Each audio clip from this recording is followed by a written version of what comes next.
Saoirse Ronan, this movie, one of the most powerful moving movies I've seen all year. You're so amazing in it. Talk to me about what was it about this story that drew you to tell this story? I think the fact that it's my story. It's something that I've realised only since making the movie that everyone relates to in their own way. There's different elements of it that everyone can kind of relate to their own experience of moving away from home. And I signed onto it before I moved out and before I moved country and lived somewhere else.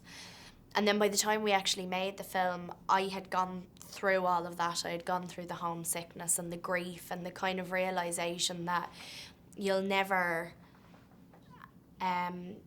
feel quite the same way about home ever again. You know, you'll never belong to home in the same way as you did before you left. And it's a sad kind of thing to go through, but then you come through it and you're able to come out the other side. And so I was right in the middle of that when we made the film. And it was just very gratifying once we actually got through it, but it was a very overwhelming kind of experience. I love the way we see the American dream told through the eyes of this young woman. Yeah. Talk to me about that message, because we see her heart being pulled in two different directions, and she could live in either direction. It's got to be such a delicate balance as an actress to tell essentially two stories through one set of eyes. Yeah, but I think it's a real sort of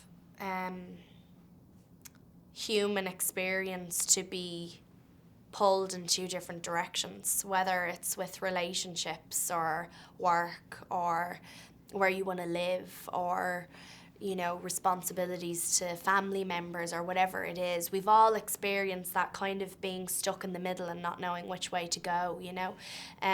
So it's nice because this whole story and even the arc that she goes through, it's all very nuanced. And so to have something like that, that's the drama in it, you know, that's the two anchors that pull her in two different directions. And I think we need that to kind of bring movement to the story. So yeah, that was the complexity that I think I needed for the character anyway, and I was more than happy to really dive into that. I love you and Emery together. That chemistry, Thank you. It's just great. Talk to me about how does that happen? How do you guys create what you created? It's interesting because Emery and I work in very different ways to each other. He does an awful lot of kind of prep before a shoot, and I don't because I'm so unprofessional. Why do I get hired for anything? And so I think because we had this yin and yang relationship and dynamic in real life, it actually really helped to have that, to have these two characters bounce off each other on screen too. And it's lovely because actually with Donal and I, we're very similar, and we've known each other kind of on and off for years and are both just like very Irish, you know. And so it actually was kind of like art imitating life in a way, I think, with the two different relationships. So